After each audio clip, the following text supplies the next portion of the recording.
Looking good. Incognito. Yeah, yeah.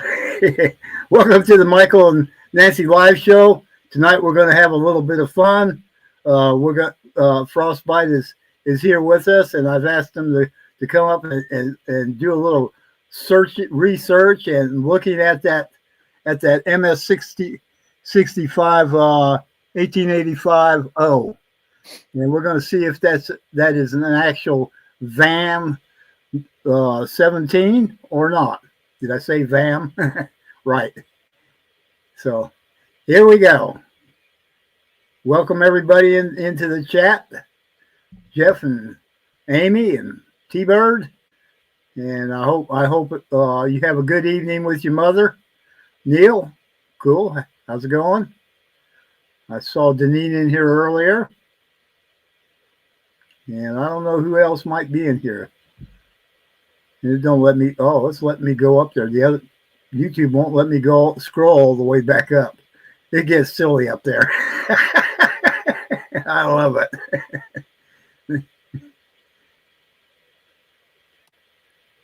So, hey Cody, Tiger Stacker. Ignore the guy with polka dots. I mean stripes. Yeah. Oh yeah, that guy. Just what? Let's see if I can see what he's saying there.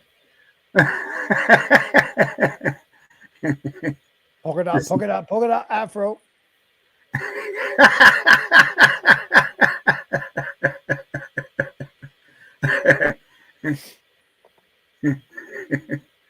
They're like, we what get a the lot heck of is wrong folks with in here. that guy? He's nuts. All righty then.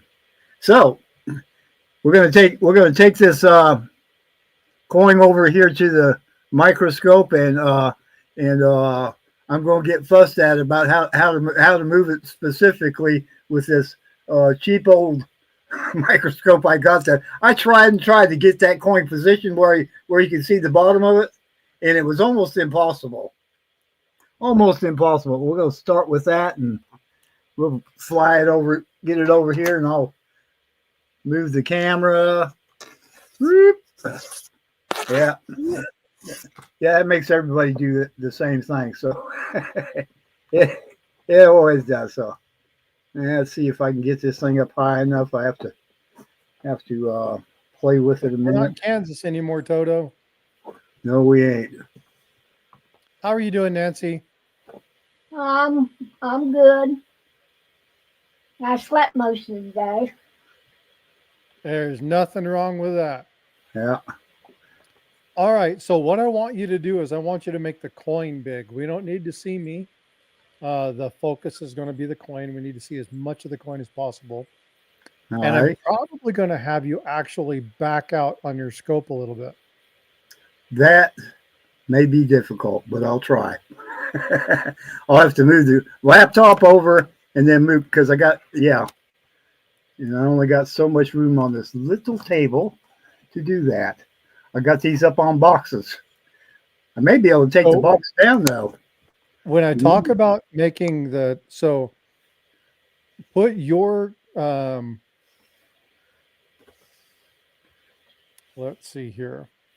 There you go. That's what we needed to see. Yeah. Let me adjust everything. Yeah, take your time. I don't know how this pod I have will only go so far, right? And so I have to have it up on boxes. Yeah. Little engineering. That's what I can say.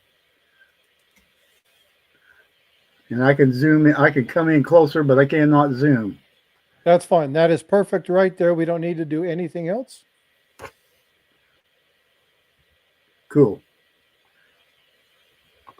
I'm going to put my glasses on so that I can make sure that it's in focus, because I can't tell if it's out of focus or if it's me.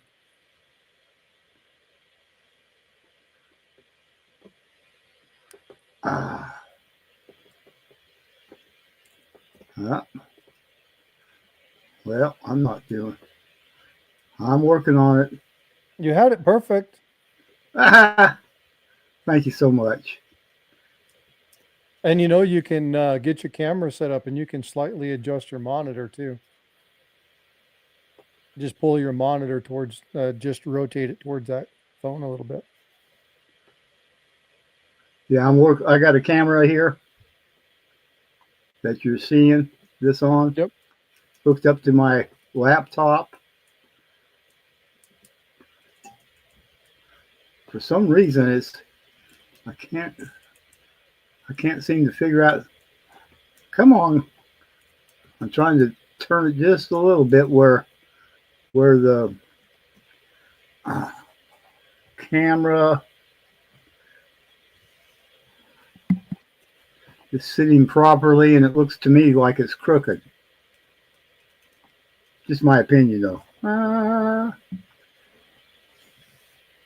Nope.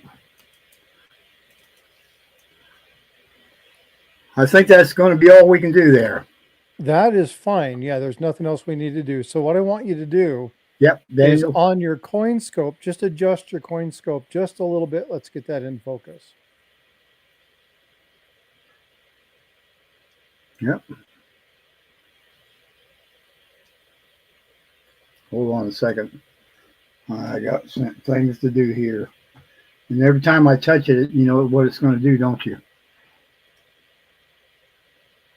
Well, so there you go. Perfect. Right there. That's All right. phenomenal. All right. Okay. So now what I want you to do is I want you to scroll all the way to the very bottom. I want to look at the date. Scroll? Now, Can't scroll. well, Move. Only thing I can do yeah, is move. Okay, that's fine. Move. And then that's going to be that's where the problem's going to be. You know why why it's going to be a problem? Because I run into that back bar there. Okay, but you can also turn the coin 90 degrees. Okay. Yeah. And then you can show me the date with the date on the side. All right. Going down there. Okay, so that's... Can you see that there? Because I can turn it to the other side. And it might not be so crooked. I need you to zoom out a little bit, though. You're too close on your coin scope. You need to make it a little bit farther out. So raise, so not the camera, the actual coin scope. So does your coin scope, how does your coin scope sit? It's one of those link micros, and I can go up on it, which means it will make it larger. Okay, that's good right there. And just adjust it, and let's get it into focus. All right. The reason is a lot of people look at coins too closely, and you can't see all the elements that you need to see. I'm going to go up even further. So give me a moment. No, not too far. Go back down to where you were. Back down to where you were is perfect. Yeah, as soon as that comes into focus, we should be right where we need to. How's that? Little bit more. There you go. Perfect. Okay, now we got nice, good, clean quality. So what we're looking at right now is inside the denticles, under the first 8 is what I need to see. And what I'm looking for on Vam-17 is in the denticles underneath that. So you're going to have to move the coin to the right a little bit. And what I'm looking for is in that denticle, I'm looking for 2 things. So I can tell you right now, just leave the coin right there. You don't have to do anything. Leave it right there. It's perfect. Okay. So the first thing that I'm going to be looking at is I'm going to be looking at the position of the 1 in relation to the denticles below it.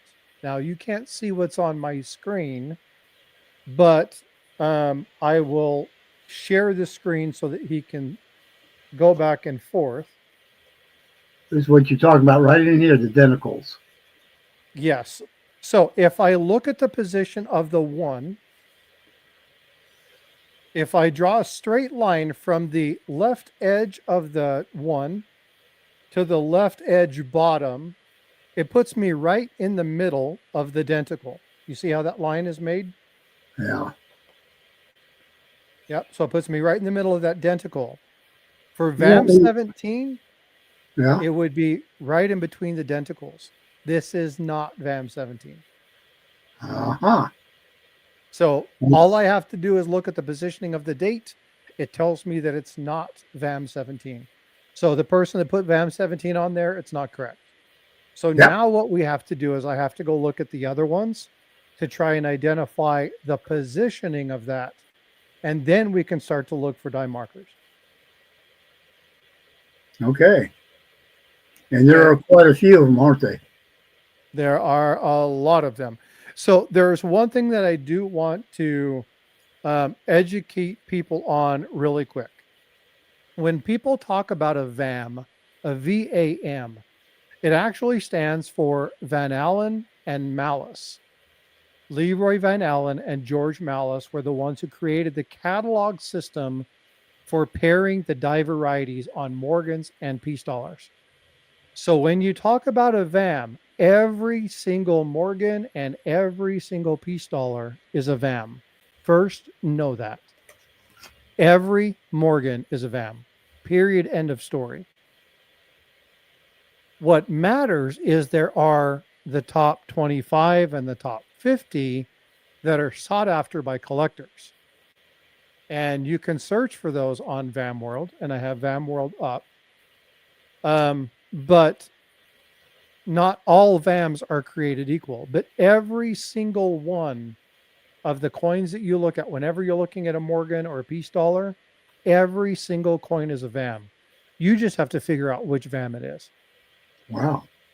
So I just want people to understand, to be very clear about that, because most people are like, oh, it's VAM. Every Morgan is a VAM. Every single one of them is a VAM. Because what that's talking about is the die pair, the obverse and the reverse die pairing. That's all that is. Every coin struck is a VAM. So, make sense? Yeah. Okay. Now, I don't know what Daniel means not, but Me either. yeah. Yeah. So what we have to do is we have to say, oh, I got you. Tracking. I'm tracking. What we have to do is now we have to go back and look at those VAMs, and we have to start and say, okay, let's look at the general characteristics. So what am I looking for? We can look for the dates. We can see kind of, are we looking for doubling on the ear? Are we looking for the 5? What is it that we're looking for? So right now, the doubled 18 is kind of a big thing with this. So let's move that coin to where the date is more at a 90-degree angle to the screen. So I want the date going straight up and down. That ain't going to happen. No. Not the whole date. And you can always turn the holder upside down. 90 degrees. So that the 1 is above the 8 is above the... Yeah, you can do that too. That's how you can get the whole date. And it's okay to see it upside down. Well, what I'm looking for is I'm looking for doubling inside the 1 and the 8. If I don't see the double in the 1 and the 8, I know that it's not going to be VAM 9, VAM 14, VAM 18, 18A, 18B, because if I'm not seeing the doubling, then it's not going to be one of those. And in this particular case, I'm not seeing the doubling. It's not going to be one of those. What is that in the first 8 there on the left side towards the other 8? It's right there in that, right there. Let me point to it right here. Probably other stuff that's all over the coin. Okay. Answer that question quick. Well, I mean, it's if it wasn't on the coin, like if it wasn't everywhere else, I wouldn't think that that's what that was. I'd have to look at it closer. but those speckles are everywhere. So it pretty much is just going to be the speckles. Just clutter. Okay. Yeah. Cool. Okay. So let's go ahead and look at VAM1, the normal die. So this is your normal die, no issues. There's really nothing going on. So what I want to do is I want to look at the reverse of the coin. I want to look at the mint mark. And what we're looking for when we look at the mint mark is we're looking to see if there's a strike through. Now, this one doesn't exhibit the strike through. It's not there. We don't see it. So this one is not considered the normal die. Okay. Because if it was a normal die, there would be a strike through. It doesn't exhibit that. Those things aren't there. Those elements that you would look for, they're not there. The 1, the 8, the 5, they appear in about the right position, but I don't see the strike through. So the next thing I'm going to want to look at is the positioning of the 1 and the 8 and the 5. Remember when I talked about the denticles? On this particular die, the denticle is in the right spot. So that 1, the left-hand side of the 1, does meet in that first, basically like the third portion of the 3 denticles. So if we go from what is now the right on the 1 and the right serif, the right 2 bottom ones, if you look, there are 3 denticles underneath it that basically touch the bottom of the 1. And so if I take a vertical line from the right portion of the 1 to the bottom portion of the 1 straight into that denticle, it's going to put me basically a third of the way into that denticle. So when I'm looking at die placements on here, I'm looking for that 1 alignment on what's called the third denticle. Because that point of the head, the place where it comes in between those denticles, that's 0. So it's 1, 2, 3, 4, 5, 6, 7, 8. So that's, if you're ever trying to figure out how they count the denticles, that point, wherever it points to, that gap, that is your 0 denticle. So then you count over. So in this case, it would be number 3, 4, and 5 that are underneath the 1. Okay. Okay. And I do not see much denticles in between those 2 there. No, and if we were looking at these 2 are not. Yeah, and if we were looking at VAM17, there are things that are supposed to be happening in that denticle that are not there. Yeah. And so we know it's not VAM17, plus the position of the 1 is wrong. I see. So we know it's not the normal VAM. I want to look back at the reverse. I want to go back to the mint mark. Just a second. Mint mark.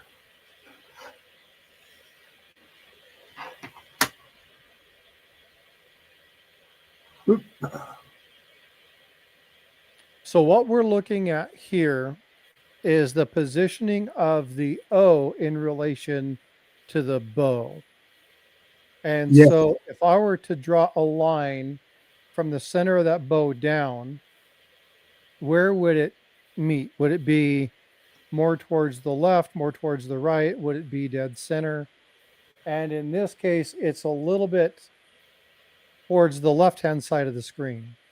Yeah. It's a little bit shifted over. Yeah, it looks like it's closer to the O than the D. Yep. And so in this particular case, the positioning of that is right for a normal, just a normal VAM1. Okay, so we've got the date in the right position for a normal VAM1. We've got the mint mark in the position for the normal VAM1. Now we actually have to go through and look for a couple different elements in the, let me see, where are we at here? I need to look at the ribbon a little bit more carefully. Yeah, yeah. That's what I was thinking too. So stop right there. Perfect. So inside here, I'm looking for some die scratches on what would be the left-hand side, and I'm not seeing those there. So because those little die scratches are not there, and I don't see them. I don't see them to the left.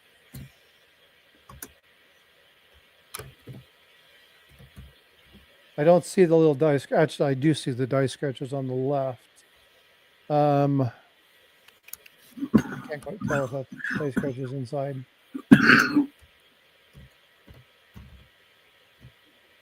It's hard to tell. I'm not able to tell. Let's go to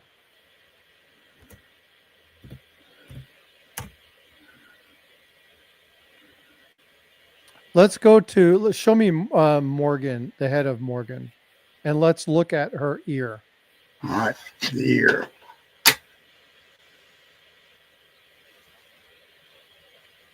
Okay, so we're looking at this upside down. So I need to look. Let me try to see if I can get enough room here to see it. Yeah, there we go. Okay, perfect. Trying to get her out of the out of them lights that hit it. That looks pretty clear considering. That it's amazing how ugly they are under the microscope, right? All the little dots, it's mess.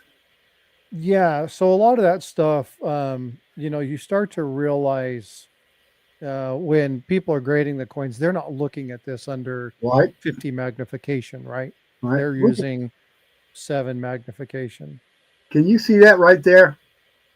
It's like a little round dot. A little round dot there. I want to show you the chest of the eagle too. That's going to blow your mind away. You don't see it. You don't see it under the, just your, little magnifier. Anyways, there you go. There's the ear.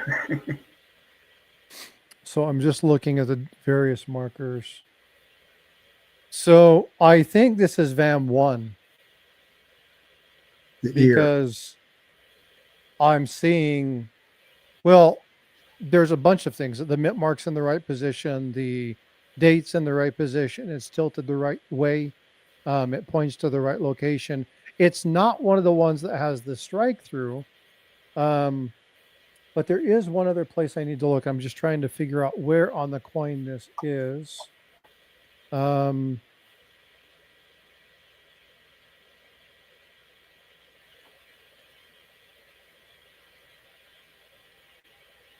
That's the eagle, but where is this? Go to the eagle on the reverse. And let me see the wing. Sure. Look at that chest. You see that chest right there? Okay. You see that? I don't know what that is right there. See that kind of almost a round spot there? Could be. Yeah. It could be from some goop on it. Yeah, I would have no way to know what that is. Okay. What do you need to look at? So, go down a little bit. No, so take the coin the other direction. This way? There you go. And what I'm looking at, okay, stop right there. What I'm looking at is the little area inside the wing and the head.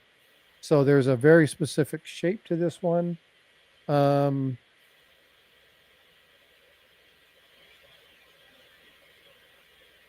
the little marker there. Hey, Steve. It's got that little die right there.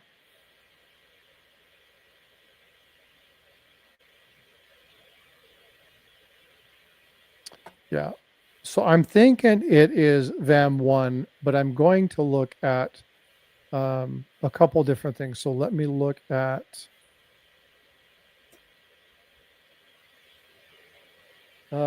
so the eagle is right. So let me see where the eagle's neck is on this one. Hey, Ellie. Pretty pitted.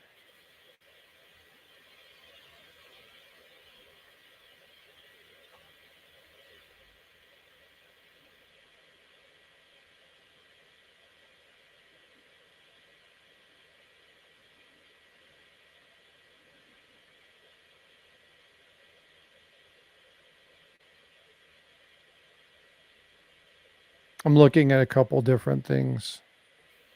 Not Vam-2, the items are wrong. Hey, Go Maple. Hey, Go Maple, what's up? Let's see here. We've got there's no doubling on this. It doesn't have any doubling on the 8. Can you flip it back over and look at the date, please? Yes, sir. Be glad to. Oops. You're gonna have to flip it. Yeah. Upside down. Okay. Where'd the date go? All the way down there. Wait a minute. There we go. I want to look at the 5 specifically. So put the 5 in as close to the center of the screen as you can. I will without it hitting that light up there. Unless you like it up there. No, bring it down just a little bit more. All right. How's that? Okay. That's good. I want to look at the 5. Uh-huh. There's no doubling in the 5. Okay. So it's not. So what we've rolled out is 1A, 1C, 2, 3, 4, slanted 5, because it's not slanted 5 far date. So we know it's not that one. So it's not 5. It's not 9. We don't have the bar dash under E, so it's not 10. Hey, Raspberry. Hey, Raspberry. Doesn't have the dash under 8. Let me check 13.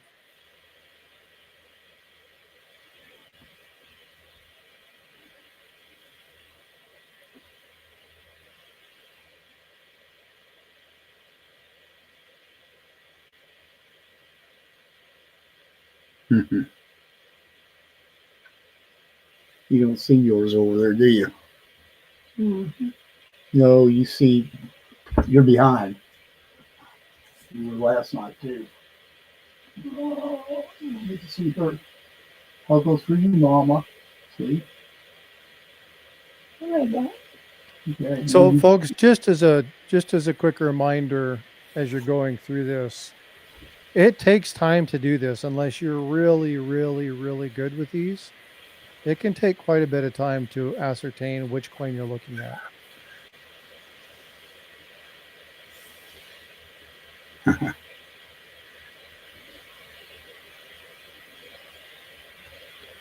Yes. Yes, sir, Go Maple. I'll tell you one thing. It may seem boring to some people, but we're learning. Just like being in school, you have to learn. It never comes in a second. Yeah, you'd be crazy to try to collect every VAM. It's unreal.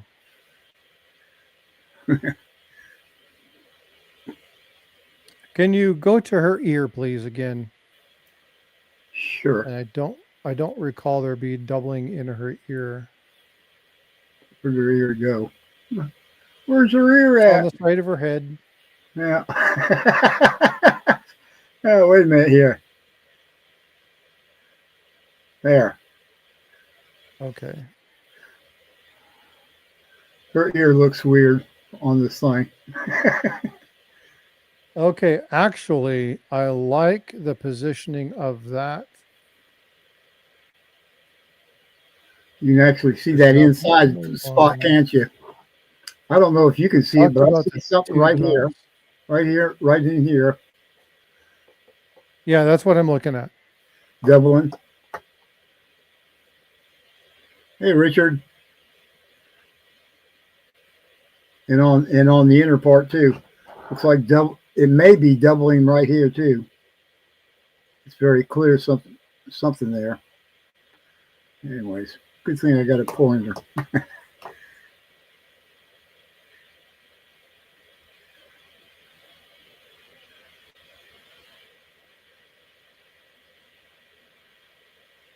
Also on the outside edge of the ear too, right there.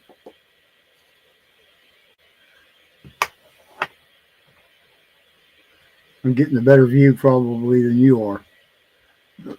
Oh, I see the exact same thing you see. Okay. but it doesn't have the little notch on top of the one, so it's not that VAM. We found a new VAM. No. It's VAM XYZ. We don't see it.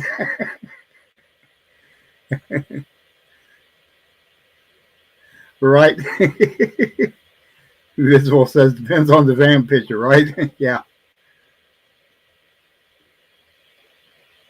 Yeah, and that is actually a very true statement.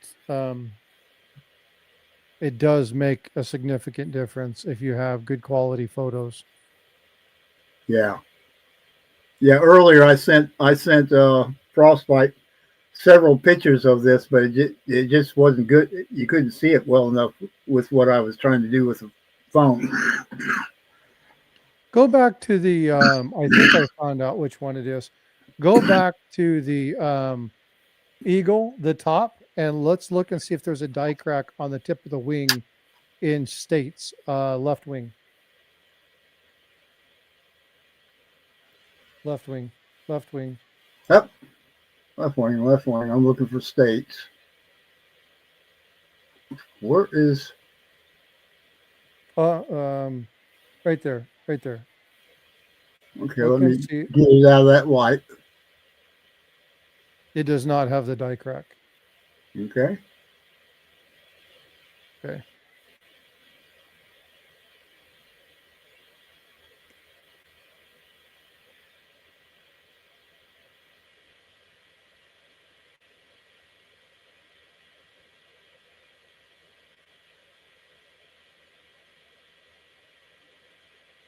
Was there something about the tail feathers right down here at the bottom where the arrow's at? I saw one picture when I was looking around. I don't know if they were indicating something or not. Well, there's pictures. The feathers are different in a whole bunch of things, so hard to tell. Yeah. Yeah. Good Lord. Every other one seems like it has a VAM for different. How many feathers? Well, yeah. Again, so just so people understand this, every single Morgan and every single piece doll is a VAM. So there's nothing special about a VAM. However, there are some VAMs that are more collectible. Yes. So you want to classify the VAM, and it becomes a little game.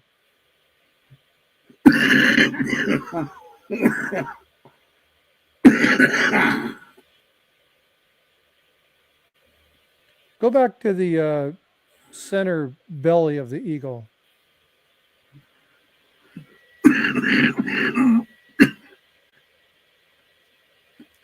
Yeah, like that big round empty spot right there. Yeah, something that they call the belly button, which is actually a very good identifier and actually might have just yielded what coin you have. Oh. So I believe, and I'm going to say believe because I'm not certain, but I believe after looking at all these die markers, that's actually a VAM-24. And VAM-24. Wow. Yep. Because of the belly. Yeah. So if you will click down on my shared link. No, you want to clear that out first? Yes. Whatever, you're hacking up. Yeah, I was trying to. It sounds terrible. You feeling all right? Yep. Okay, I'm going to zoom in a little bit, make this a little bit bigger. So a couple of things that we were looking, and again, you can look at your coin scope on your end and kind of identify, and I'll show you where we're at in relation to this.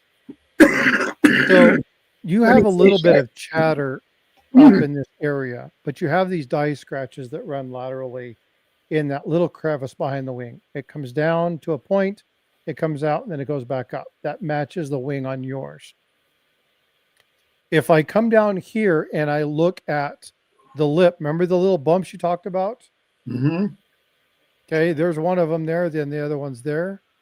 The die crack that's here on the ear, or not the die crack, the doubling that's on there on the ear also has that die scratch. Yours has that as well. I didn't need to look at this one simply because I haven't looked at the leg, but we can look at the leg in just a moment. The positioning of the one, this is what I was talking about. It comes from here to here, touches to Yeah. that second, third. So the denticle, here is the point of Morgan. Okay. That points to the gap in this denticle right over here. So this is denticle 1, 2, 3, 4, 5. So the Yeah. 3 denticles underneath the 1 are this one, this one, this one. The positioning on denticle 3 is proper. So that's exactly where the one on yours is. When we come to the ear, we see the doubling that's there and we see the die scratch. Yeah. Those are the things that we were looking at. And then if we scroll down, remember the placement? I told you it was shifted to the right. Yeah. We talked a little bit about that. It's more towards this. Yeah. Again, you have the chatter in yours, just like your coin. And if we Mhm. come all the way to the bottom, and you can actually see here's the belly button on the eagle, that's exactly what yours looks like. And that's so weird. I thought it was like a mistake there. So you have VAM-24. It's not VAM-17. We just classified which one you have. Cool.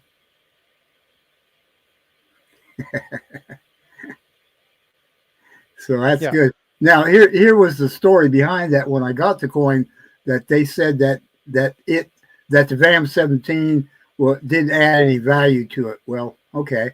I didn't think it was VAM-17 in the first place, but I wasn't positive sure. So thank you. The other thing that you can do Uh-huh. is if you come to VAM World, you can come over here to the top 100 and the hot 50 or the hit 40 list or the elite 30, whatever, and come down here to 1885. The only 1885-0 is not on this list. Uh-huh.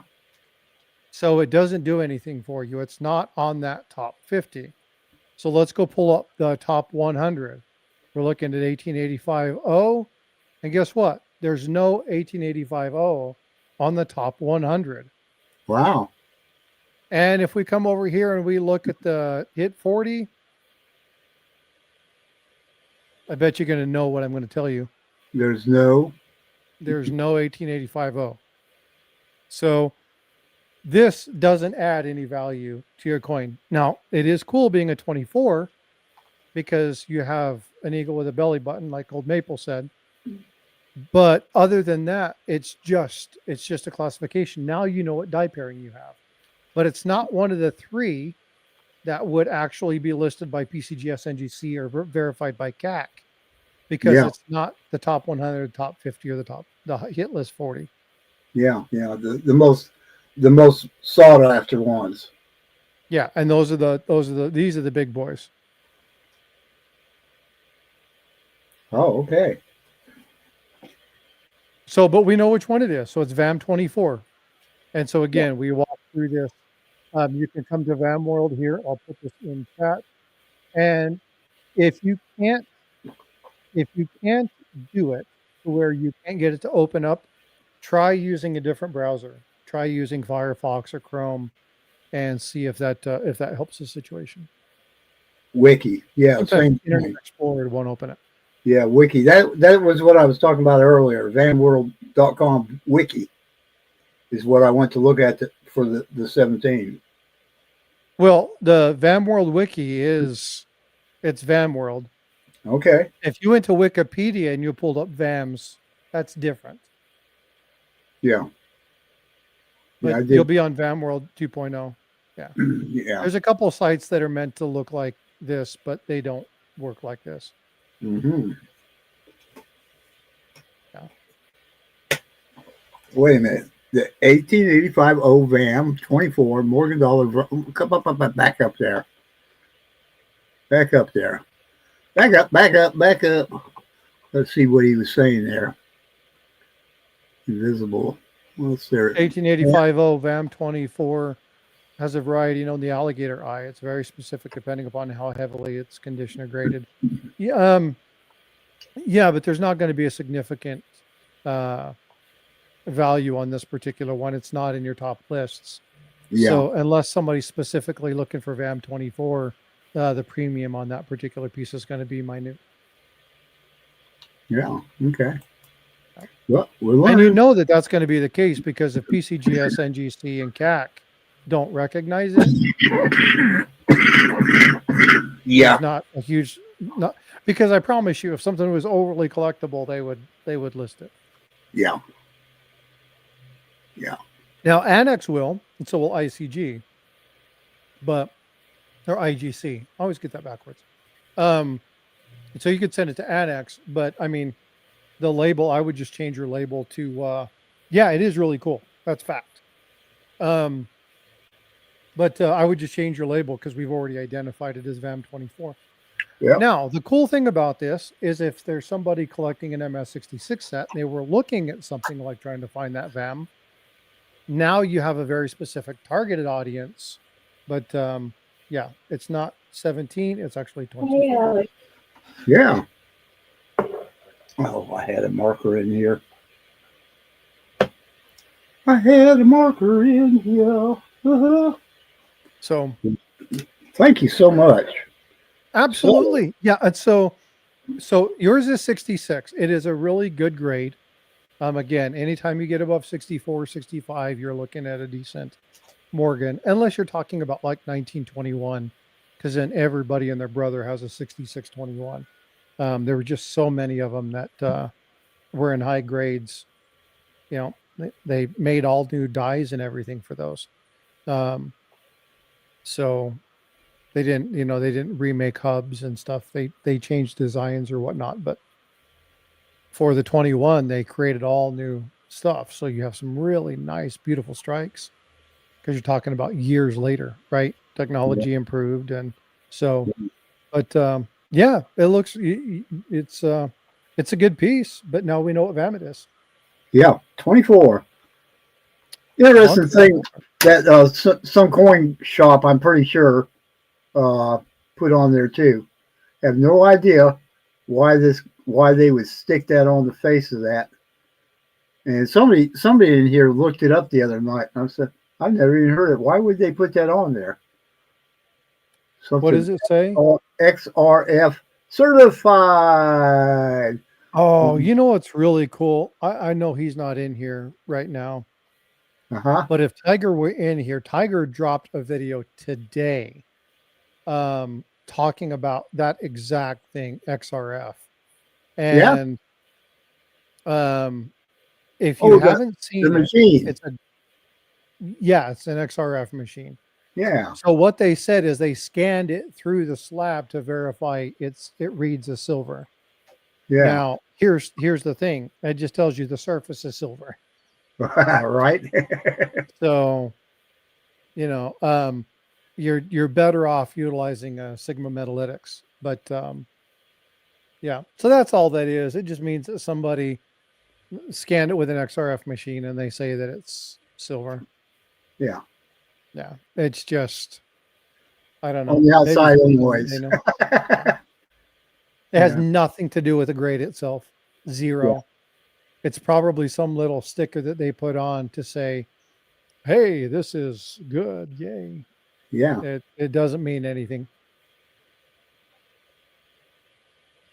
No, they also, as he was saying earlier, that it also applies to peace dollars. Yeah. So there are different classifications depending upon the die pairings. So if you're looking at peace dollars and Morgans, it's Van Allen Malice. If you're looking at cat bust or things like that nature, then you'll be looking at different numbers. So and I get these wrong all the time because Garrett did those, and one of them is called like a G number, and then the other one is called and I can never remember the name of that thing. Yeah. I can never remember the name of that. Any coin can have die variations and things. Yeah. Yeah, well, so like VAM, all of VAM is it's just the pairing, the classification of the pairing of the die. Overton, thank you, Invisible. Overton, that's the other thing that I was looking at. But they only go to certain years, right? And so you really need to understand what's going on. I got a really nice matter of fact. Let me see if I can pull this out and get me. Oh my goodness. A white. Did you guys see that? You serious? Check this out. See if I can. I seen it. A white Oh owl with a wow! 7-foot wingspan took a cat right before my eyes. Woohoo! Goodness.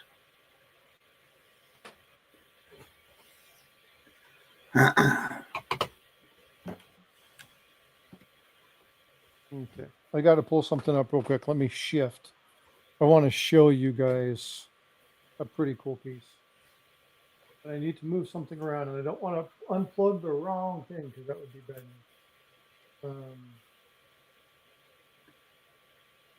Yes, sir. Okay, so what I'm going to do is we're going to see if I can change my camera. Hold on. And let's do. Dun, dun, dun, dun. Oh, that's not the right camera.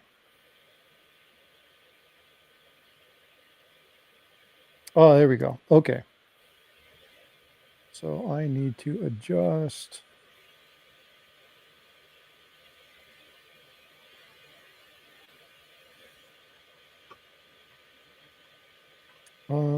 For some reason. There we go. Okay. Check that out. Oh boy. I see it clearly, all the way from the top of the eyebrow down to the chin. Yeah. That girl's got double lips. Woohoo! Yeah. The guy who made her drink too much was seeing double. Yep. All right.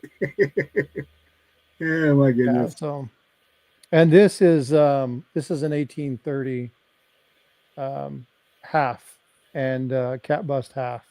This one has lettered edging, but this is a massive Overton, and you can see there's a couple different places.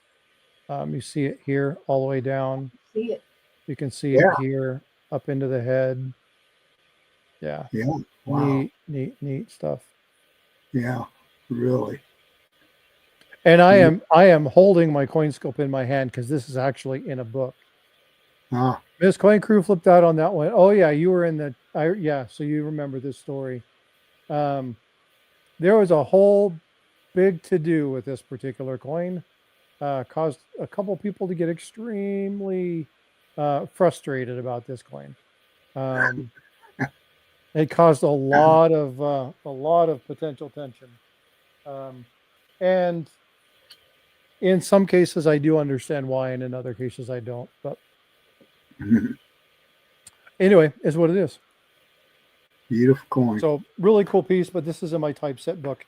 And this is one thing that I like to do with typeset books is I like to put really cool varieties in my typeset book.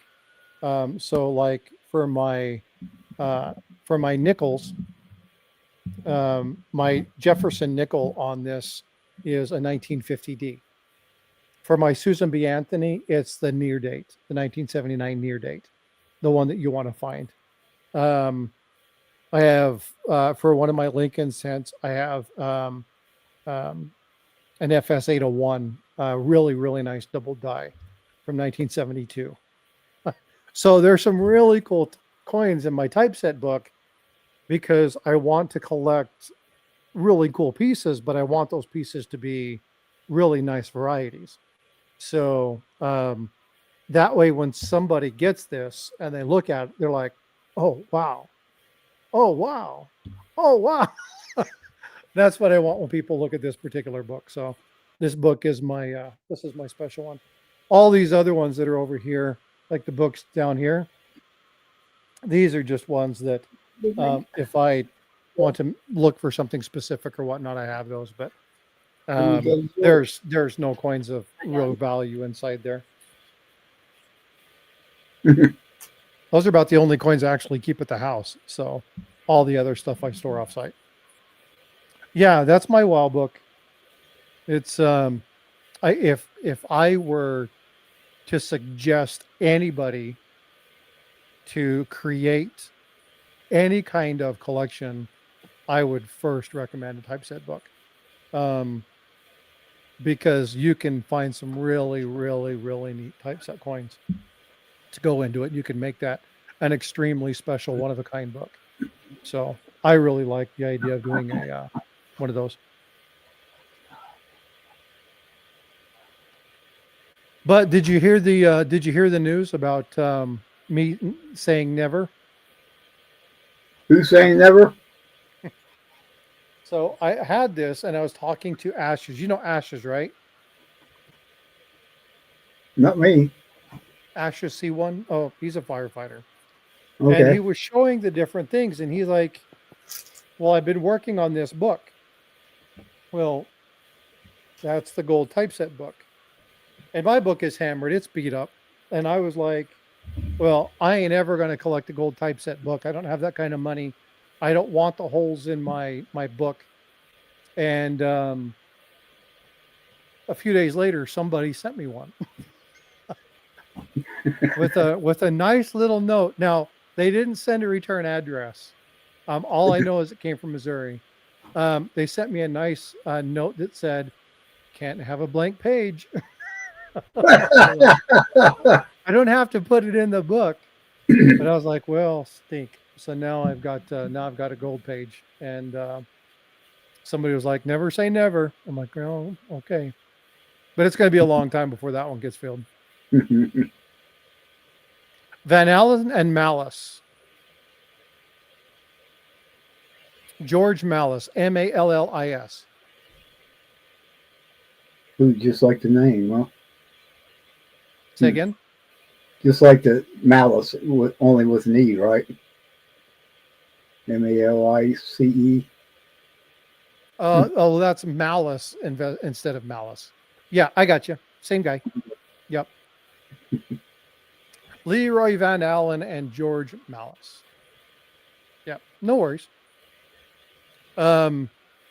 There are other pairings, but I can't remember all of those off the top of my head. I always have to go look them up. But that's the good thing about resources and having a good network. You don't have to know it all. Know the people that know it, right? Mm-hmm.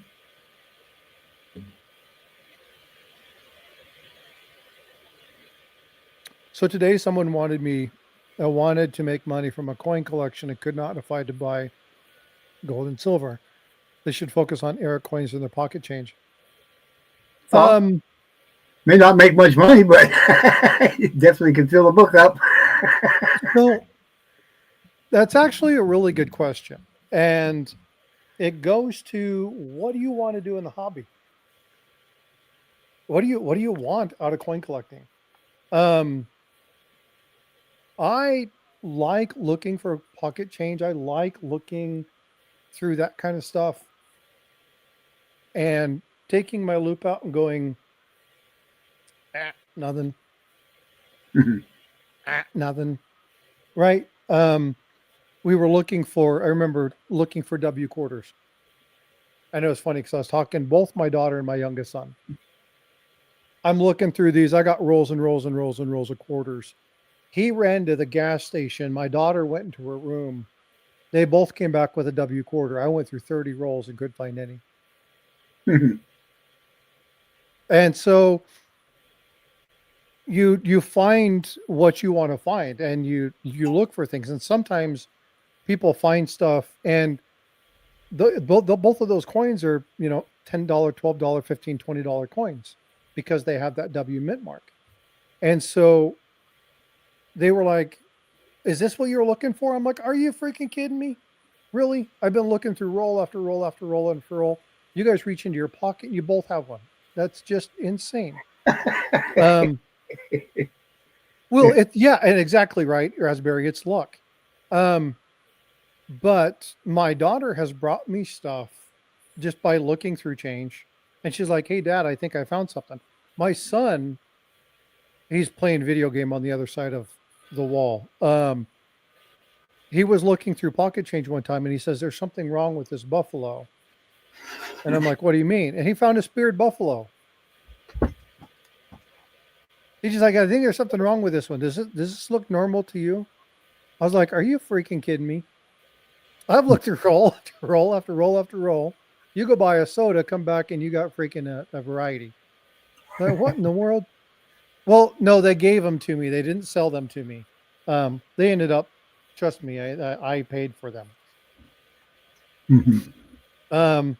My kids are lucky. Yes. Yeah. But those things happen. And again, it's those kind of things that are either one of them really interested in it? Not really.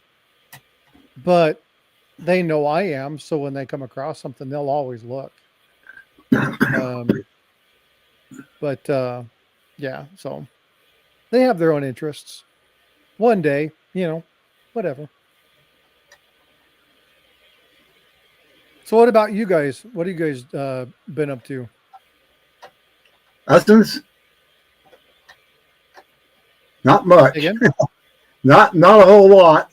Nancy's had a lot of issues with her knees, but I can take her out. But most of the time, if I can't find an electric car, she's just as happy to sit in the car and do her puzzles while I go do something, whatever it is I need to do. Yeah. So that's kind of what life is like right now. 1873 with arrows. 1873 with arrows. Good year. It was 100 years old the year I was born. Wow. Gold maple.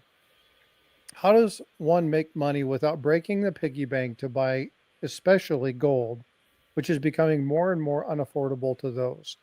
4,000 change today. So there's a couple different strategies.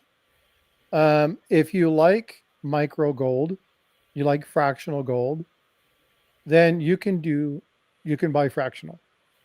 The problem with buying fractional is you're always paying massive premiums. A great example of that is, and I just lost my headphones. So can you talk real quick so I can see if my speakers are going to pick you up? What? Huh? Okay.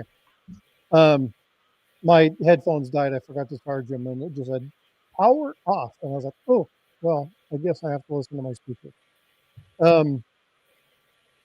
When you're looking at buying gold, there's a couple different things that you can do. The first thing you want to make sure that you do is you don't want to spend more money than you have. So you don't want to break the bank. You don't want to forces to buy gold. Gold should be one of those things if you have money to invest. But remember, investing that takes away from your ability to live normal life it's not necessarily a good thing. Now, you should always put money away. And if you want to put money away like silver, gold, platinum, palladium, then you can do that. The next thing is to determine, what are you okay getting? Are you okay getting just a flat gold bar? Or are you looking at getting a nice numismatic pre-33 piece? They matter.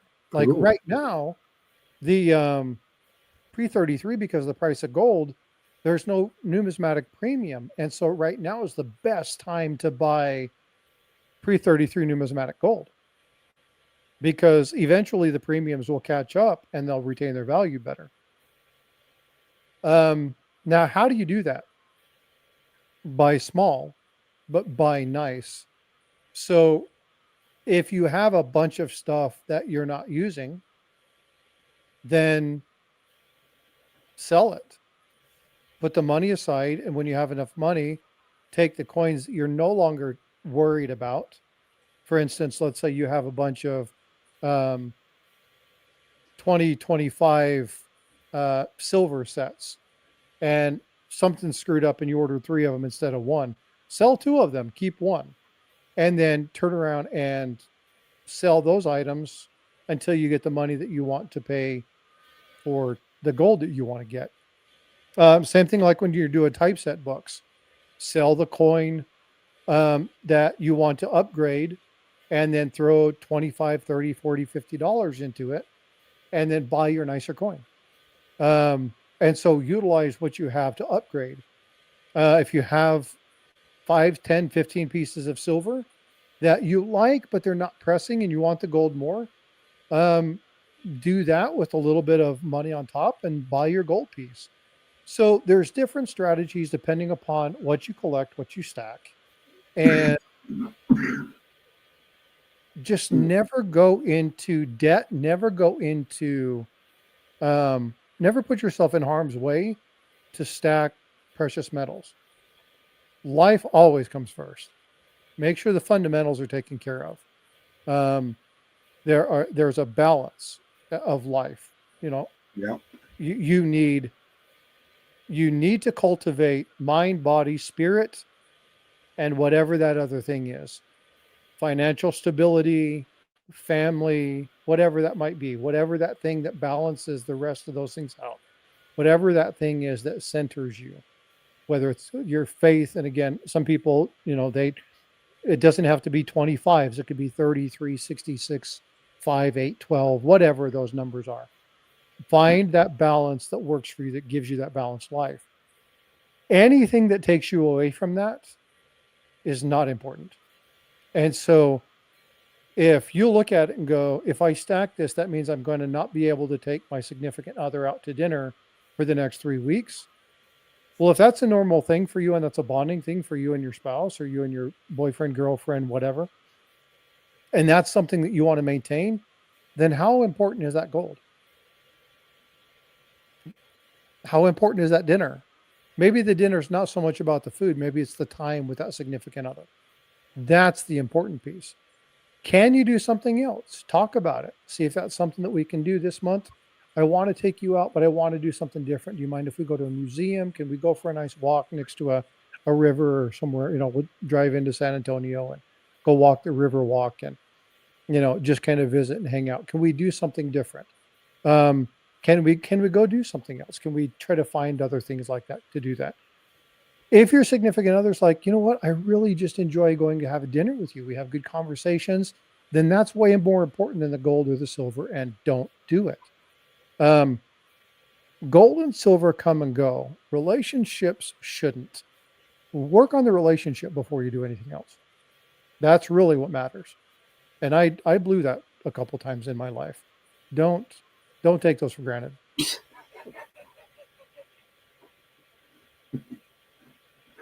Daniel's like, I have hot glue. Well, don't glue your fingers together.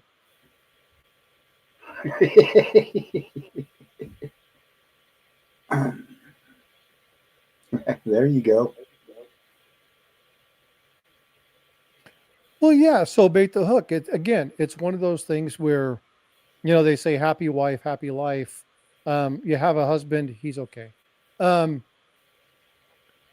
Sorry, nobody ever laughs about that.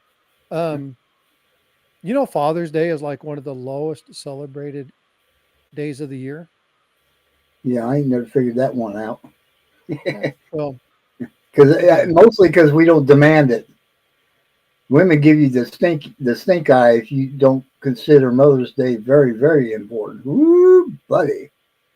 Well, but the thing is Father's Day to me, let's just get together and do something. I don't care if it's a barbecue. I don't care, whatever. Spend a little time with me, and then you guys go do your thing. You really want to give me a good Father's Day? Get everything done that you're supposed to do. I don't want to have to tell you at all. I want to come in. I want to walk. I want to see the stuff done. Sweet. If you want to do an extra project or something, do something for me. Mm-hmm. Don't buy me a tie. Don't buy me socks. I got enough holy underwear. I don't need you to bless them. Like, just don't. You know what I mean? I don't need anything. Do something for me out of just pure desire to do something for me, and I'm good. That's all I ask for. I don't need to do anything else. There you go. Ellie made a good suggestion. I Make got Santa three, go to the beach, 2 boys and a girl. or have a date in the car with a home cooked meal. Yoo-hoo! But Raz, my wife said she has 4. Me, the 2 boys, and my daughter.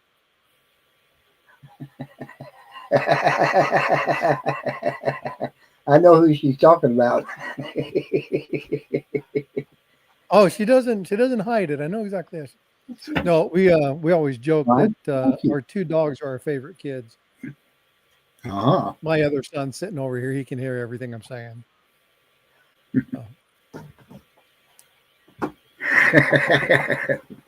real men wear fish ties. I have one. I also have a Santa tie. I have Christmas trees. Yeah. And again, do something. It's just like when you were young. Your mother always appreciated the handmade card more than she did when you went to Hallmark and bought one. Right. And so it truly, if you're a kid looking to do something for a parent, just do something that they enjoy. It's not a difficult task. So tell your son I said you're a great, funny man, and he's lucky to have you. So, hey, dude, Elle's been drinking.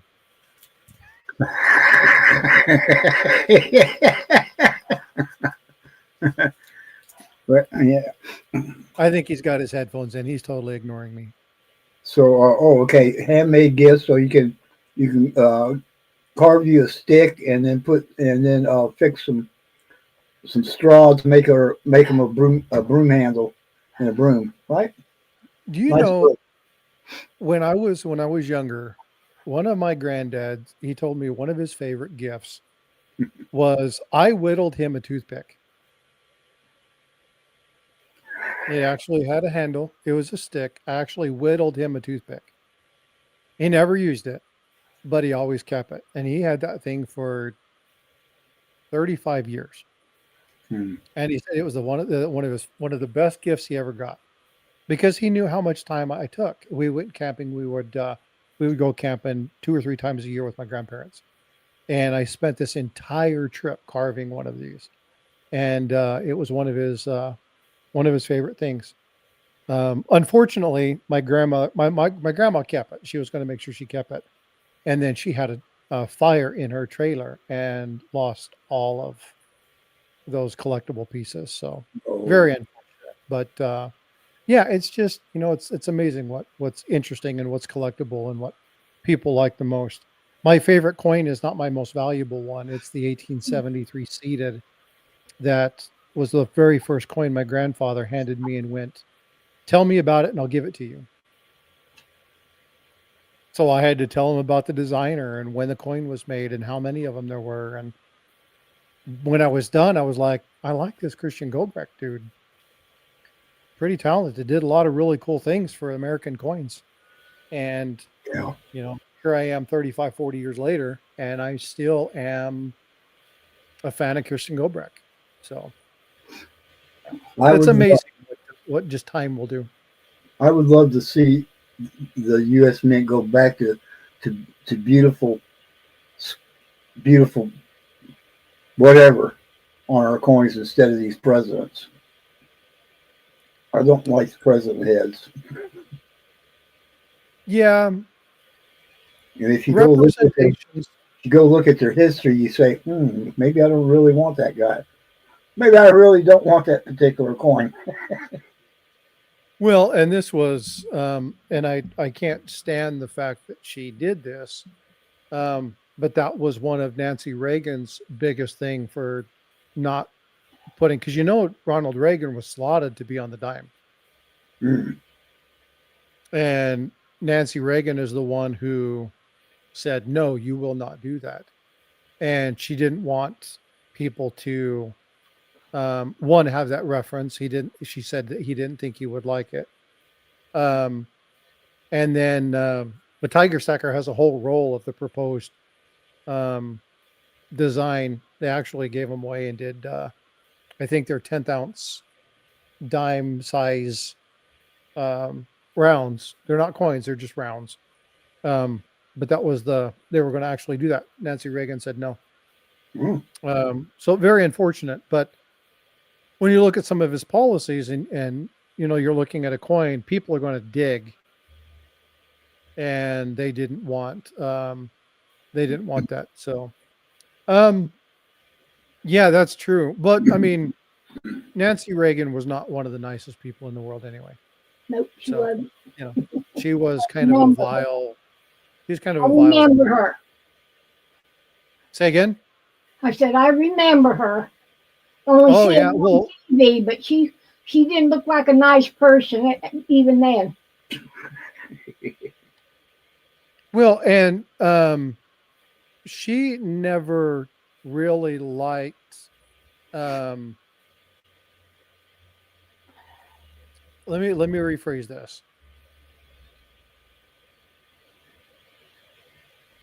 President Reagan, Ronald Reagan, his first love was always Jane Wyman, who was his first wife. Yeah. And they were married for 8-9 years, whatever that was. And they just didn't do well because of Reagan's desire to get away from Hollywood and go political. Wow. And Wyman was like, I can't do this. I can't separate my career from your political aspirations. We just have to say irreconcilable differences, right? We just can't do this. But both of them continue to massively love each other. They just didn't stay married. And they had, I always get this wrong, 3 kids, if I remember, Michael and Maureen. I think they had an adopted son. I always get this wrong. So, but I think there was,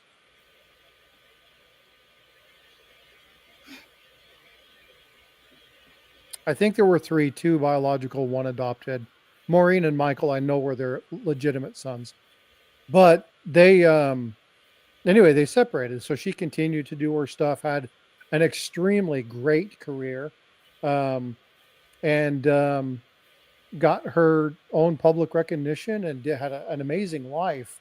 But when she died, Reagan took it, or when, hold on.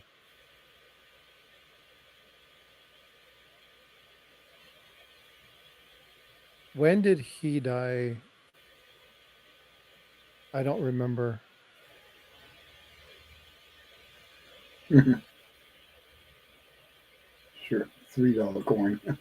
I think Reagan died first. She died later. I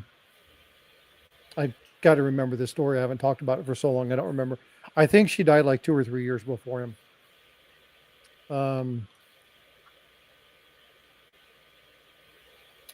Wyman died 2007. He died in 2004. Okay, yeah. So she was at the funeral, and she got some really nasty words from Nancy Reagan, and just not one of those things. But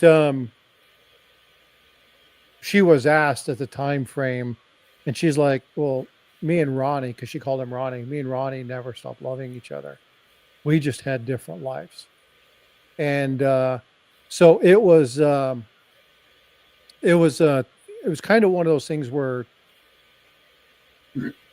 Nancy was almost always, I mean, he loved Nancy, but never as much as he loved Jane Wyman. So I think there was a lot of animosity there as well. So, but still, I think one of the greatest presidents. I think he's definitely top 5 in my book. Oh, yeah.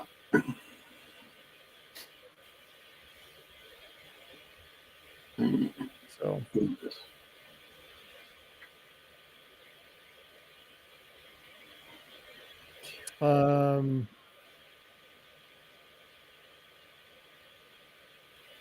oh, Invisible. Man, I read that Prisoner back then instead of Printer. I need to put my glasses on. I was like, I was a prisoner back then. I was like, oh,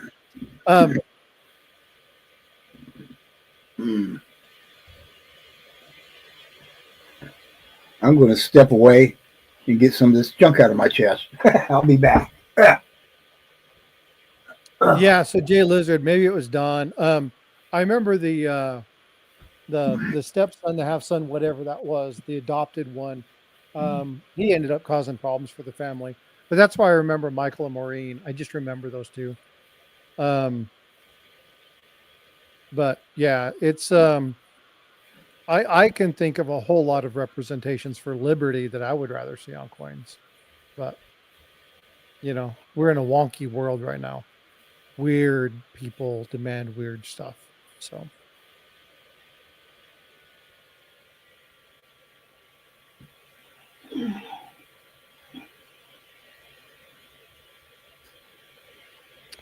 Theodore Roosevelt was my favorite president.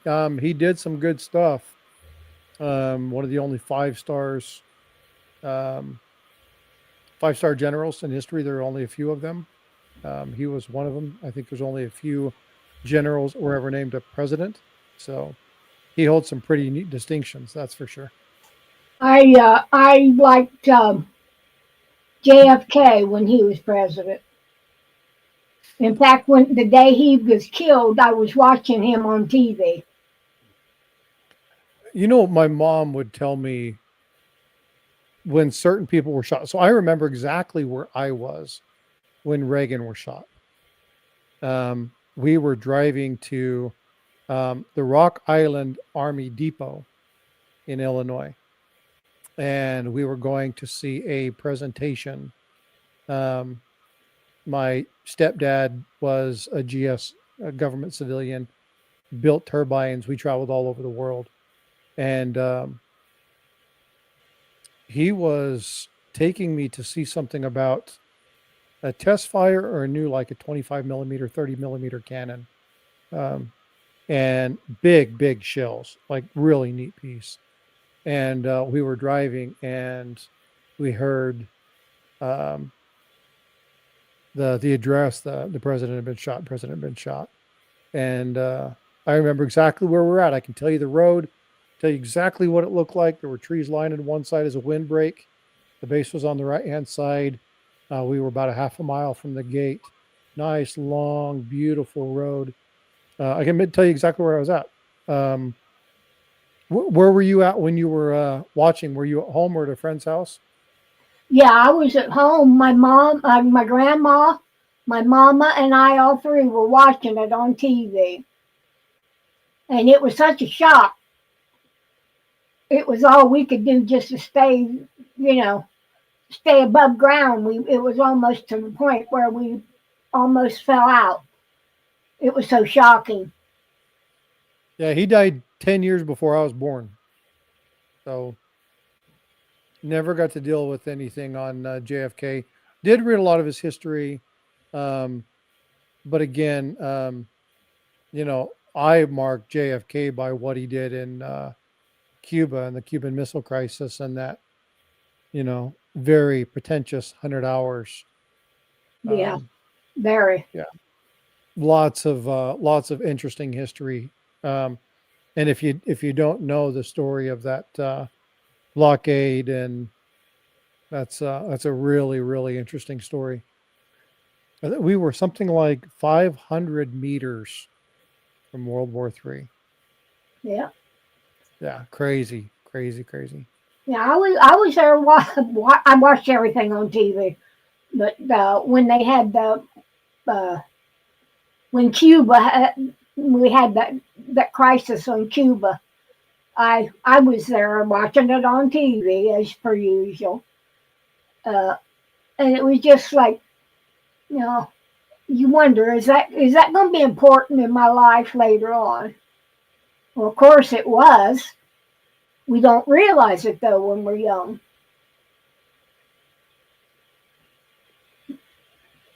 Well, you want to hear a really interesting fact? Yeah. There's nobody that's of legal drinking age or that's under legal drinking age that has not heard about 9/11? Like Oh, I know. everybody under the legal drinking age, right? And you're going, holy smokes, like it doesn't feel like it's been that long. I know. I didn't. I saw that on TV too, and It's that just was crazy. even more of a shock. You know? I was sitting in the dentist chair Wow. and I was asking what movie they were watching. I was like, what do you mean? And I just stopped there and was like, and I put my hand on the chest of the male dentist that I had. And he's like, what? And I was like, what are we watching? I'm like, why? It's like they just ran into the Trade Center. And he turned around and it was the second plane that hit. And it was like, is That this was real? almost. It seemed like that was more. Uh, should we say newsworthy than the other? The shootings and all that, because we didn't really expect it. We never Well, I do. mean, it's what's interesting about everything that was going on. Well, what was weird about this was that JL, I called my uncle who was living in New York at the time, and I called him within 35 minutes and I was able to get through. He was like, I'm like, hey, what's going on? He's like, can't talk, massive chaos, gotta go, and hung up. And I texted him, I said, just tell me that everybody's okay. And he said, everybody's fine. His following text message never made it to me because the system went down. There were so many people reaching out to try to get a hold that it just totally crashed the cellular system. And that message, which I didn't get for days, was he was on his way to the Two Towers.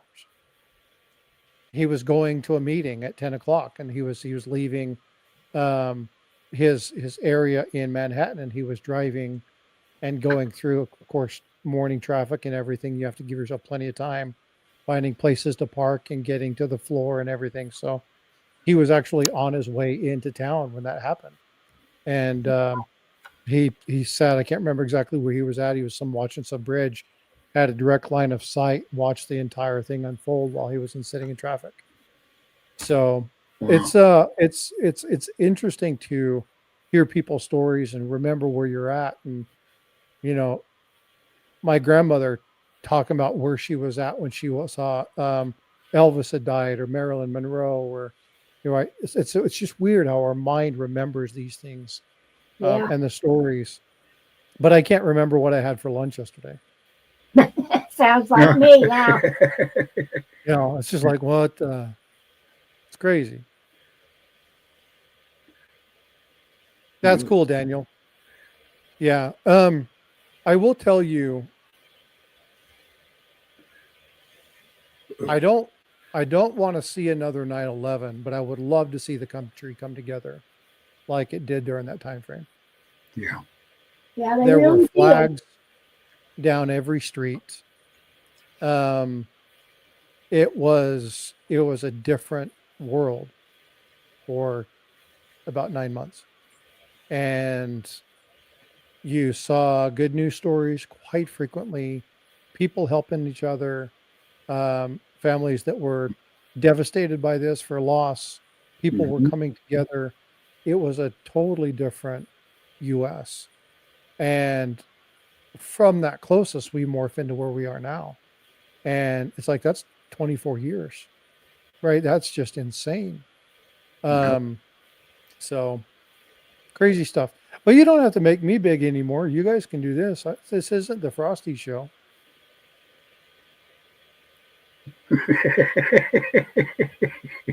Right? Yeah. Well, JL, I mean, that's the Patriot Act, right? All that stuff came from that. And how many movies spawned from that event? Remember the one with Will? Yeah. Oh, you're looking at the bookcase. Tennis shoes, both shoes signed by one of the members of San Antonio Spurs. This came from 949. This was a 50th anniversary of a 100-year-old Scotch or something like that, Jim Beam or something like that. Special label. I don't know what that star's for there. I don't know. And then I got my mental health books and my coin collecting books, and because you kind of got to understand the mental aspect when you deal with coin collectors, because we're nuts. Yeah. So is that a quarter? Yeah.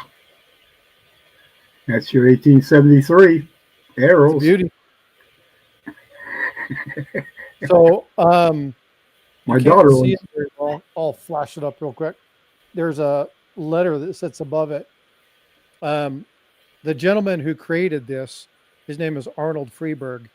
And so I actually got a little letter that's actually a handwritten in artist script letter from Arnold Freeberg, as the gentleman is a conscientious observer, has a great eye, and any business that would be a prospect would be wise to hire this man. So it's a handwritten letter of recommendation in artist script from the guy who created this. And I worked for him for a number of years. I have a couple of his pieces, but the letter's the one that kind of ties it all together. So That's one of my favorite paintings. One of my favorite paintings of George Washington. So when I was growing up, I worked for him for about 4 years. And this painting used to sit above the mantle in his fireplace. It now hangs at the Smithsonian. And so I sat in his living room sofa with the fire going in the fireplace and looked at this as he sat next to me and told me why he was doing this and why he had painted this. And he would get excited when he would talk about, and the horse would breathe, and you could see that. And I worked and worked and worked and worked and worked. And he disappeared for 20 minutes and came back with a ton of sketches about horses' legs and the anatomy and the stances and stuff that he had done. And he was an amazing storyteller, amazing man. And was very quiet about his beliefs, didn't talk about where he stood. A lot of people thought just because he was in Salt Lake City, Utah, and he had done work for the LDS Church, that he had to be a Mormon. But he was very quiet about his faith and didn't talk about where he stood and wasn't presumptuous. And he was just a really cool, neat dude. So I keep this here. It's a memento. On the back of this are some notes about the coloration. This is the final piece. That's the final piece that came out before they released this in limited edition. And it's signed by him, but it's also signed in the back along with the printing company that did the coloration on it. So really neat piece. Pretty cool collectible, but again, without the provenance, nobody would know exactly what it was. So, and I can account for it because I know the company that did it, even though they're not listed here. And I can go back because I have the numbers on here that tell me exactly what was going on during this time frame. And I could tell you by looking at this, like the coloration of the lighting for here. He wanted a little bit more red in it to make it look like you were seeing that, and it needed to match the coloration that was here. So he's got all these notes and the tone of blue that he wanted. And so, yeah, neat stuff. I've got some fun stuff like this, but nothing real crazy, just lots of fun stuff. Wow.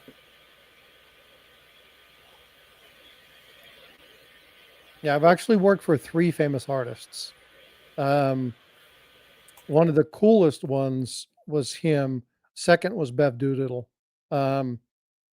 She's a pretty talented artist.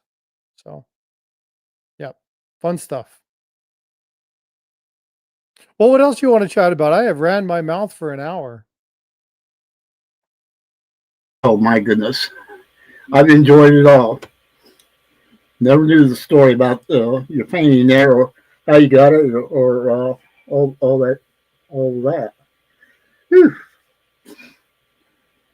Yeah, well, somebody wound my jaw up and it just kept doing this. So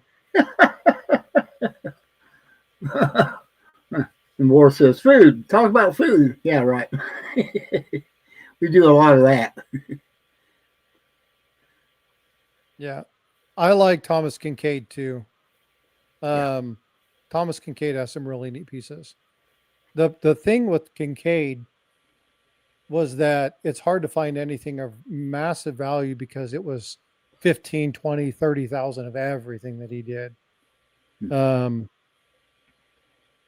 do you prefer coins, rounds, or bars? JL Lizard. Coins, but it ultimately depends on what my purpose is. I'm a numismatist by trade. That's what I enjoy, or my numismatist by hobby. It's what I enjoy doing. It's the history, the story about that. If I'm stacking, I prefer rounds, just because people recognize them more. They look more like coins. People are more familiar with them, and people are more willing to collect something that looks like a coin over a bar. But if I'm stacking for weight, like genuinely stacking for weight, I want 10-ounce bars. So it depends on what my purpose is, but it goes in the order that you typed them in. Coins, coins, rounds, and then bars. That's actually the order that I would put them in. Yeah. Numismatic coins, historical coolness. Exactly, Southeast. Yeah. I love the stories. I'm about the stories. I like storytellers. It comes from a lot of stuff I used to do when I was young, sitting around my grandparents. Just a moment. Cool. JL Lizard with another $2 super sticker. Thank you. So I remember being a kid and listening to my grandparents and their friends talk. And I would just sit there, just listen. They had some amazing stories, and man, they would tell jokes and stuff that my granddad was like, don't tell that to your mom. Don't you dare tell her that we told you that joke. And yeah, I learned a lot from the older generation. But I was always taught that that's how history was passed down. You know, you sit around your elders and they told you what was going on and what happened during that time frame, and the fact that they walked uphill both ways to school and back in 6 feet of snow, and you know. Yeah. You should hear some of the stories about snow that Nancy tells when she was a kid, like her, like tunneling out the front door to get to the car and having to push the car to get it going. I didn't like that car. Did it have a crank on it? They have a crank on it, you know? No, I'm afraid not. We were the crank. Yeah, they were the crank. All us kids had to get out and push it. So Dad could get to work, to school. You remember the old Volkswagen buses? Oh, yeah. So I had a Volkswagen bus that in order to keep the two doors shut, we had to take a bungee cord. The bungee cord sat over our laps. If that bungee cord ever snapped while we were driving, that'd have been a bad thing. We did a lot of goofy stuff when we were younger to drive our vehicles. Yeah. And I don't know that I had an honest emissions test for probably the first 5 or 6 years that I drove, because I always took it to my granddad's friend's shop. And he just signed off on it and sent it in. Yeah. He never actually emissions it. When the state started doing the tests where they actually had to turn in the test, then they had to start doing it. But yeah, back in the day, that was funny. Yeah, I can remember when I was living in Georgia, where I first got my license, and you had to get the emissions stick, you know, the sticker on the window of everything, you know, all the cars, it is the lights, is the everything needs brakes working, the windshield wipers, the tail lights, all that stuff. Didn't have emissions there though. Yeah, but yeah, and I always went to a certain garage where he could just go sign off on it, and put a sticker on there. They finally got tired of doing. They finally gave it up and changed the law because that's what everybody was doing, and they got tired of being the. One of the things was a lot of times they'd find something wrong so they could go fix it before they already scraped your sticker off, right? They scrape your sticker off before you even get started. So you had to get it done, right? Oh, that was a game. Yeah, so there were little things that people did, and an extra $5, they just gave you the sticker, and no, $5 back then was a little bit more money, right? So, Yep. Is Kerrville a local town there? So Kerrville is a place that's about an hour, 30 minutes north of me, and we do triathlons there. So this is where you can see it's got the triathlon festival. So this is one of the first triathlons I did. I got a couple different hats sitting here. I go outside, come up, and set them on my desk, and all my hats end up on my desk. So what's an emission test that Southeast wants to know? An emissions test is where they hook a device to your exhaust and measure the amount of exhaust that you have coming off.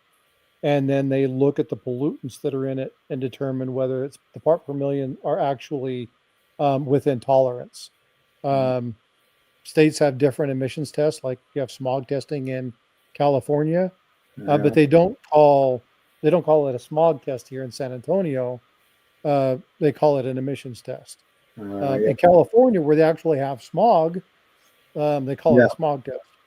I can remember a couple of times going into Los Angeles and driving down into Los Angeles, and all of a sudden your eyes would start burning from the smog. It was so bad back then. This was 69, 70, right?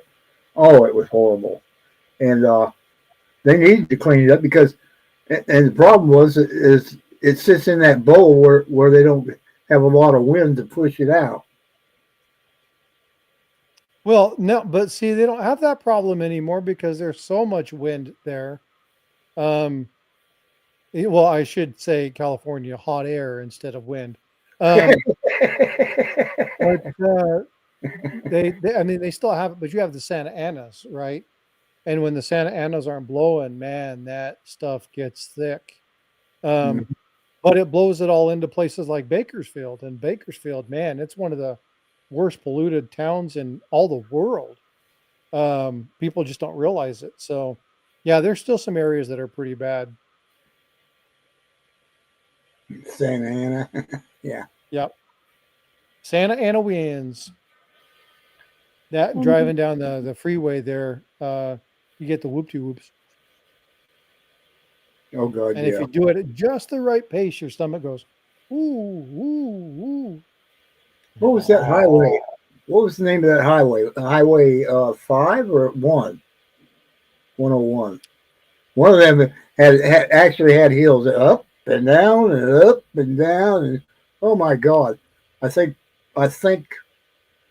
it was somewhere getting close to Eureka, but it's been so long ago. I mean, that's been 60 years ago. Longer than that, actually. I'd have to look it up. So, we did Highway 5, which goes up through, let me see, Stockland, Woodland, the Willows, Orland, Red Bluff, Redding, Shasta Lake. So that would have all been that would have been a Highway 5. Highway 1 is the one, or it's Highway 1 or Highway 101 that's along the coast. Yeah, I think it was the other one, but I don't remember it. But it's been so long ago. All I remember is just for miles, it was just up and down and up and down, and every time you hit the going down, your stomach would be going back up. Oh, like Yeah.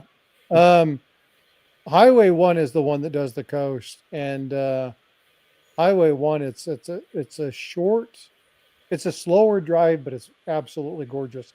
Yeah. But a lot of people don't realize you're not actually right on the coast for the majority of it. You're actually inland a little bit, so you're not sitting at the coast the entire time. But when you get close, like when you're up above Fort Bragg in that area, you get to see some really neat stuff. And when you get up near Westport, south of Westport, man, it's absolutely just gorgeous up there. That's probably my favorite stretch between Westport and Fort Bragg. Of course, if you get down low into Pasadena, San Francisco, all that stuff, you get some really Pacifica and Santa Cruz. You get some really beautiful areas down there too. But I prefer North California than I do the rest of it. Yep, me too. Part of the Emerald Triangle. Anything more than an hour north of Sacramento. Yeah. When I lived in San Diego, I can remember so many times we leave the beach, hit the mountains, and then go down into the almost like a desert. It was fun doing it. Yeah, and Sacramento is just a freaking giant desert. You think California, you don't think of Sacramento. But Sacramento is like just a dry, arid, flat, bleh. Yeah. And then you get a little bit out, you drive for 4 hours and you're in Carson City and Lake Tahoe and, beautiful country. Yeah. But I like getting up towards Mount Shasta and Eureka and Weaverville and Redding and Red Bluff and Chester and Quincy and all those places, all up north of California. Yeah. Lots of fun stuff there. You heading for the room? I am. I'm not going to say the bed. She's going to go to her chair and the Probably TV's sleep there half the night. and sleep after the night with the TV on. Watching what? What are you going to watch tonight? I don't know. Okay. It just makes a noise like sleep. Oh, I thought you stayed awake for a little while. No, I usually do. Not always. This is true. Everybody saying good night to you. Y'all. Night, Denise. Love you. Night, Amy. Love you. See you later, Nancy. Night, Frostbite. I get this tired, I can't even think right. What's your name? Pudding. Ask me again, I'll tell you soon. Uh-huh. I have never been to Lake Tahoe or Salt Lake. Go figure. Been to almost I have every family that live in both. Huh? I have family that live in both. Ah. Night, Raspberry. Salt Lake City is gorgeous. I love Yeah. Salt Lake City. Lived in Night, lived in the outskirts of Salt Lake City for a number of years. My sister still lives there.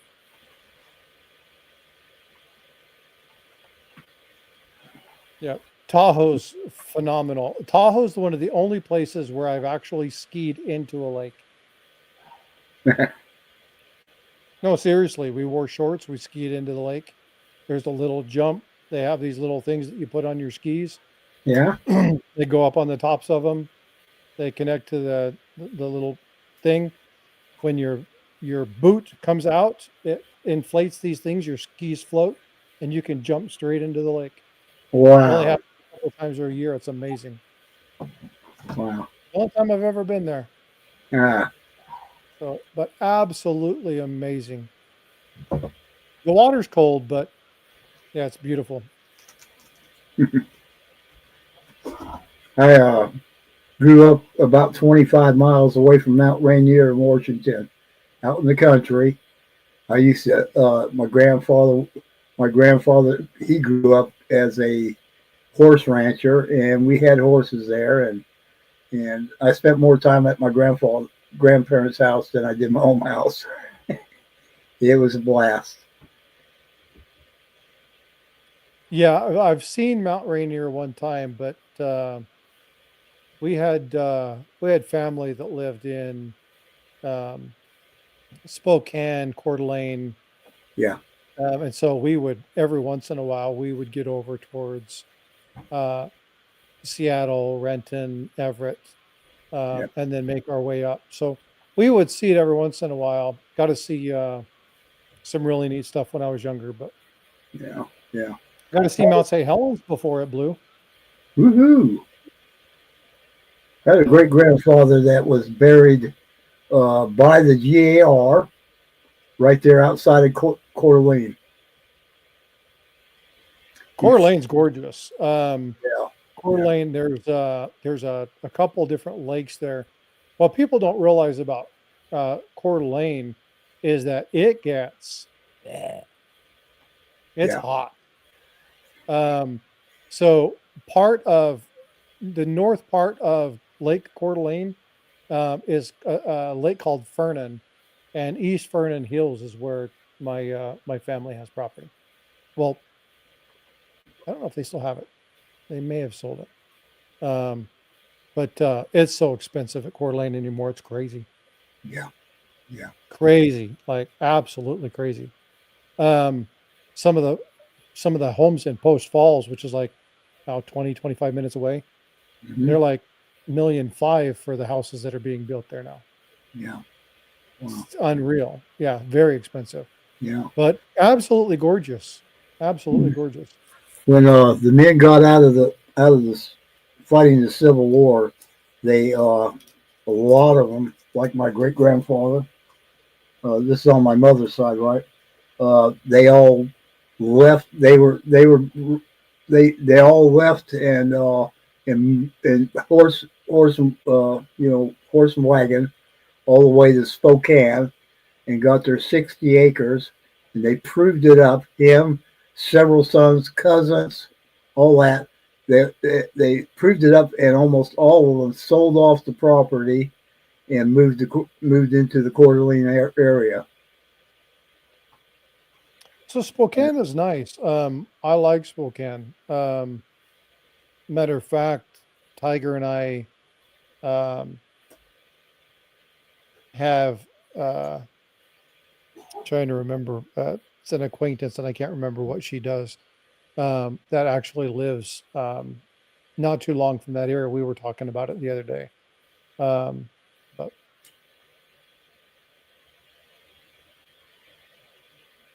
yeah, that's true, Daniel. Rich people have horses nowadays. My neighbor actually trains them. She's a rider, um, and what's that fancy ride and stuff that they do? I can't think of what it's called. The basically the dancing, the prancing pony, whatever that stuff is. She teaches people how to do that. Oh, So she deals with people with money. She doesn't deal with me.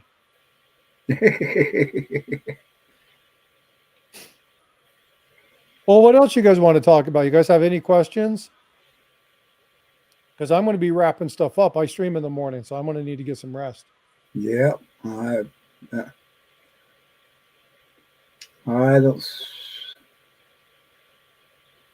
horses. I don't see Here's any a question questions. for you. What's up, bro? How you doing? Hey, What would bro. you guys like? Is there any specific topic that you guys genuinely would like to hear about tomorrow? I've got one thing. I've got Sunday planned out, but I've got one thing that I want to talk about. But tomorrow's pretty much open. Is there any topic you specifically would like to know about? Coin topic. Huh? I said coin topic. Topic. Well, yeah, but I mean, is like a specific error? Do you want to know more about like the VAMs and stuff that we talked about? Do you want to know about attributing? What is it you want to know about? Fusion created gold. A little bit too deep for my Saturday morning audience. Those are the ones that you do at like 3 o'clock in the morning, and then you get these really, really smart people that can't sleep. And they pop into your stream learn all sorts of stuff from them. Actually, I have a frequent contributor to the channel I met at 3 o'clock in the morning online talking about some stuff. And I realized how smart they were and just kept asking just very, very interesting questions. And they always answered. I would throw in pieces of information that I knew were not quite right, always catching them. And I was like, man, this person's just brilliant. So you can meet some amazing people at that hour. I need some help later. Monetization and AdSense. Oh, yeah. Don't we all? Yeah. But yeah, I can help you out. Just let me know. How does a woman think? Have you guys ever heard about that joke? No. Do you want to? Quickly.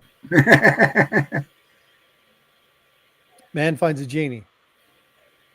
And he says, there's only one thing I've ever wished for. He says, I'm afraid of the water. And I'm even more afraid of flying. But I want to go see Hawaii. I want to go to Australia. So my 3 wishes are build a bridge from mainland US to New Zealand, Australia, and Hawaii. Those are my 3 wishes.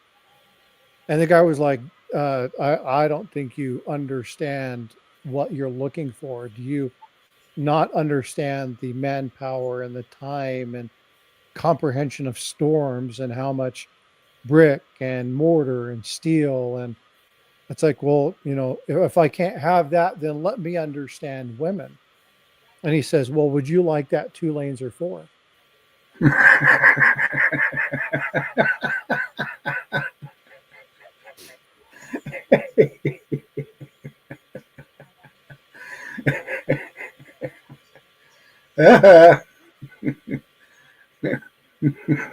Anyway.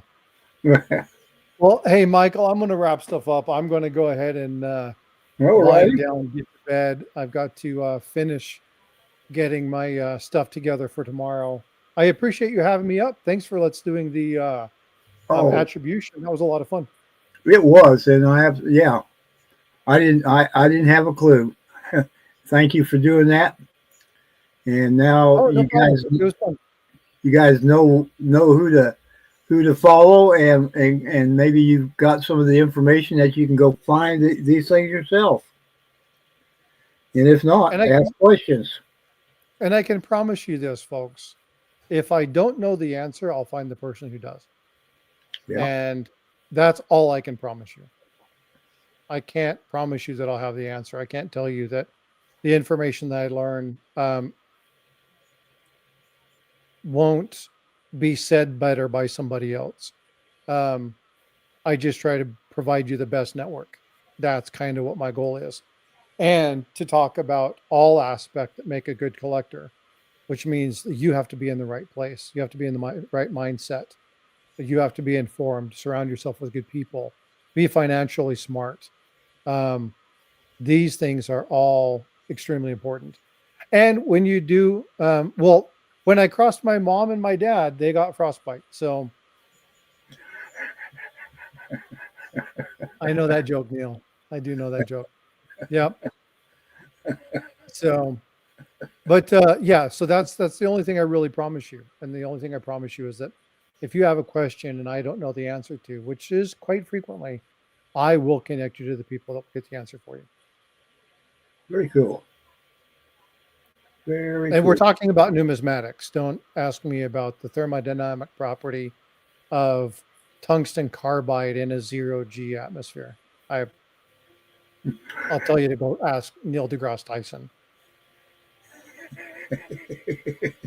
Neil deGrasse Tyson. So, all right, folks. Thank you so much, Frostbite. Enjoy it. Okay, take care, folks. We'll see you. All righty. Well, I enjoyed that. That was really fun. Yeah. Whoop. And we come down and slide back over here for our probably say goodbyes. I'm glad you enjoyed it. I enjoyed it immensely. Learned a lot. All righty, Ellie. Good night to you too. Thank you for coming out.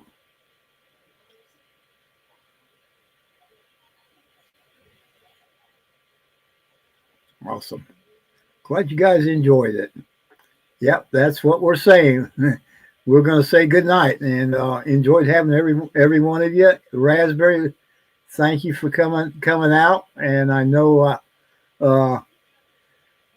it was a struggle for you to be up this late in the morning or early in the morning. I don't know how you put that. Neil, thank you for being here. Good night. Good night, baby bear.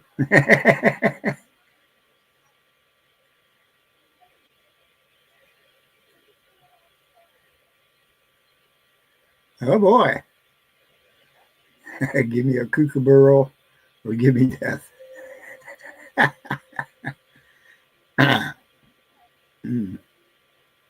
I was so happy that Nancy stayed with us through this whole thing. As much pain as she's been in, and she's feeling a lot better, but she ain't out of the woods yet. I saw them on the other one. Somebody's sending hearts. I see them over there on the other computer. I got a little notebook over there for Nancy. That little notebook, if it wasn't so small, it's better than this one. It's got more power to it. Better color, better everything. Good night, Daniel.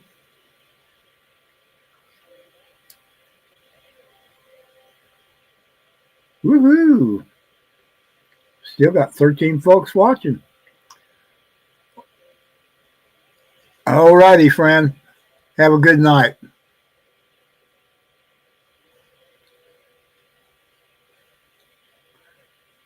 Okay. So we're going to call it a good night. We'll see you tomorrow night. We'll be here at 10 p.m. Eastern Standard Time. Hey, bait the hook. Woot, woot. You right. Oh, bait the hook. Do we have each other's phone number? I'm not sure.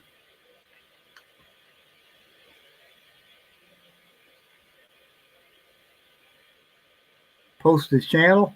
Oh, yeah, I can go find it. I'll send you an email.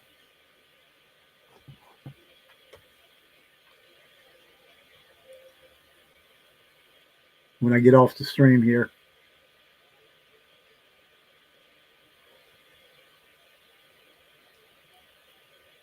All right. Appreciate you guys. Trying to think of I don't know. We'll have a little fun tomorrow night too, something different. And I'll do StreamYard tomorrow night too, since it's Saturday night.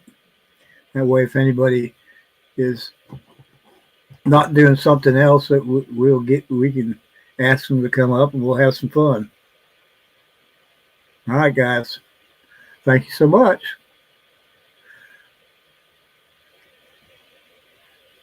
Ooh.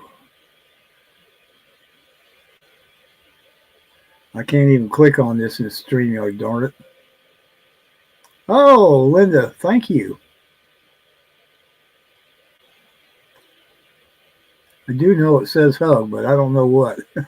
Whenever I stick my mouse over that in here, it just goes blank and says show. I don't like that at all. All right, friend. End the stream.